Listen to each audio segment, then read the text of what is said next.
Scota in Irish mythology, Scottish mythology and pseudo-history, is the name given to two different mythological daughters of two different Egyptian pharaohs. The Gaels trace their ancestry to the Irish invaders of Argyll and Caledonia, which became known as Scotland, allegedly named after Scoti, the name the Romans gave to the Irish raiders.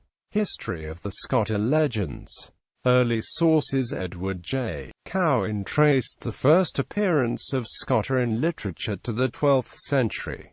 Scota appears in the Irish Chronicle Book of Leinster. However, a recension found in an 11th century manuscript of the Historia Brittonum contains an earlier reference to Scota. The 12th century sources state that Scota was the daughter of an Egyptian pharaoh, a contemporary of Moses, who married Gaethelos, and became the eponymous founder of the Scots and Gaels after being exiled from Egypt. The earliest Scottish sources claim Gaethelos was a certain king of the countries of Greece, Neolus Aegialaus by name, while the Liborgabala Erin Leinster redaction in contrast describes him as a Scythian. Other manuscripts of the Liborgabala Erin contain a variant legend of Scota's husband not as Goidalglas but instead Milaspen, and connect him to ancient Iberia. Another variant myth in the redactions of the Liborgabala Erin states that there was another Scota who was the daughter of an Egyptian pharaoh named Singris, a name found only in Irish legend. She married Neil, son of Phineas Farsed.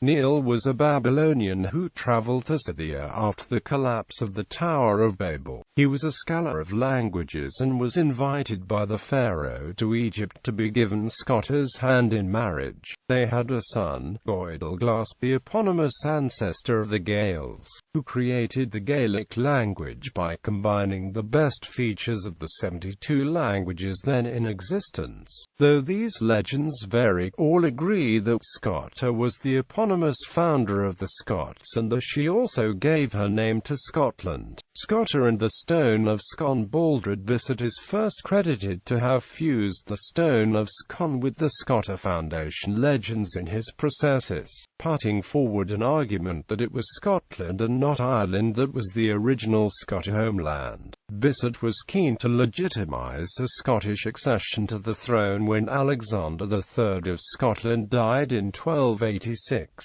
At his coronation in 1249, Alexander himself heard his royal genealogy recited back generations to Scota. Bissett, therefore, attempted to legitimize a Scottish accession by making Scota significant as having transported the Stone of Scone from Egypt during the exodus of Moses to Scotland. In 1296, the stone itself was captured by Edward I and taken to Westminster Abbey. In 1323, Robert the Bruce used Bissett's same legend connecting Scota to the stone in an attempt to get the stone back to Scotland's Scone Abbey. The 15th century English chronicler John Harding later attempted to debunk Bissett's claims.